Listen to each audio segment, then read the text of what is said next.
Hey everyone, welcome back to my another video। তো আজকে নতুন একটা দিন। তো আজকে আমরা যাব নতুন একটা জায়গাতে। তো সকাল সকাল বেরোলাম আমরা এখানে। তো ফার্স্ট এখানে বেরিয়ে আমরা চা খেলাম, এরপর আমাদের গাড়ি চলে এলো। তো আমরা একদিনের জন্য গাড়িটা বুক করেছি, যেটা আমাদেরকে দেহরাদুন আর মুসুরি দেখাবে। যদিও একদিনে দেহরাদুন আর মুসুরি কমপ্লিট করা পসিবল না, বাট যতটুকটা হয় আমরা একদিনে দেখব, কারণ আমাদের কাছে সময় নেই তার জন্য। তো ফার্স্ট আমরা এটা গেলাম দেহরাদুনের সহস্রধারায় জায়গাটার নাম। এটা নাকি ওয়াটার থেরাপির জন্য ফেমাস। লোক এখানে আসে স্নান করে, এটা থেরাপির কাজে লাগে শুনলাম যতটুকু। তো আমরা যখন গেছিলাম তখন 9টা-10টা বাজে, তো অতটা লোক ছিল না। তো এখান থেকে বেরোলাম, বেরিয়ে আমরা ব্রেকফাস্ট করলাম। ব্রেকফাস্ট করে আবারও আমরা গাড়িতে উঠে পড়লাম আরেকটা জায়গাতে যাওয়ার জন্য। তো গাড়ি দিয়ে যেতে যেতে যতটুকটাই দেখা যাচ্ছে আমি তোমাদেরকে সেটাই দেখাচ্ছি। তো গাড়ি থেকে বাইরের দৃশ্যটা অনেকটাই সুন্দর ছিল। তো এরপর আমরা এলাম এটা একটা ভিউ পয়েন্টে, এটা মুসুরির একটা ভিউ পয়েন্ট। তো এরপরে এখান থেকে আবারও বেরোলাম আমরা নতুন আরেকটা জায়গাতে যাব। তো আমরা এখন এসে পৌঁছলাম ক্যাম্পটি ফলসে। মুসুরির সবথেকে ফেমাস হলো ক্যাম্পটি ফলস। তো যাওয়ার রাস্তাটা যখন যাচ্ছিলাম প্রথমে ভাবলাম যে নেমে যাব, বাট অল্প গিয়ে দেখছি যে নামতে পারবো, বাট ওঠার সময় অনেকটাই প্রবলেম হবে। সেজন্য এখানে রুপোয়েরও ব্যবস্থা ছিল। তো আমরা ভাবলাম যে আমরা রুপোয়ে করে যাব।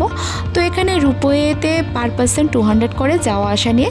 তো এরপর আমরা রুপোয়ে করে গেলাম। ভিউ দেখতে দেখতে আমরা পৌঁছে গেলাম এখানে ক্যাম্পটি ফলসে।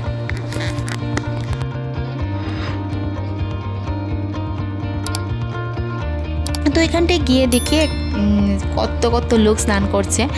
তো দেখে ইচ্ছে করছিল স্নান করার জন্য, কিন্তু মেনলি ড্রেস নিয়ে বা ড্রেস ভাড়াও পাওয়া যাচ্ছিল, বাট সময় কম, তার জন্য আর করা হলো না। তো এরপর আমরা এখান থেকে আবার ব্যাক করলাম ক্যাম্পটি ফলস থেকে রুপওয়ে করে।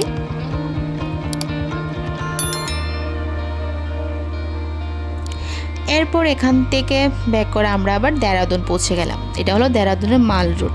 তো আমরা এখানে লাঞ্চ করলাম। লাঞ্চ করতে করতে প্রায় বিকেল হয়ে গেল। তো এখানেই লাস্ট ছিল আমাদের। অ্যাকচুয়ালি একদিনে সবটা কাভার হয় না, তো আমাদের যতটুকু সময় ছিল যতটুকু পারলাম আমরা, তার জন্য আমরা বেশি জায়গা দেখতে পারিনি দেহরাদুন আর মুসুরিতে। যদিও দেখার জন্য আরও অনেক জায়গায় ছিল, বাট আনলাকিলি আমাদের এটা হয়ে ওঠেনি। গাড়ি থেকে যতটা ভিউ দেখছিলাম তাতে আমরা মুগ্ধ ছিলাম যে এত সুন্দর ভিউ।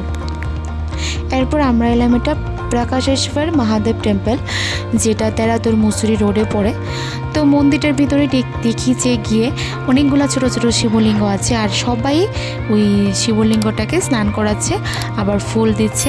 আর সবটা মন্দির দেখো, পুরোটা মন্দিরই উপরে ঘন্টা লাগানো। আর সব থেকে যেটা অন্যরকম লেগেছে, এই মন্দিরে কোনো টাকা বা পয়সা দান করা যায় না, যেটা সব থেকে একটু অন্যরকম লাগলো। তো এরপর এখানে আমরা লাস্ট ভিজিট ছিল, এরপর উঠে পড়লাম আবার গাড়িতে। তো এসে পৌঁছে গেলাম আবার হরিদ্বারে।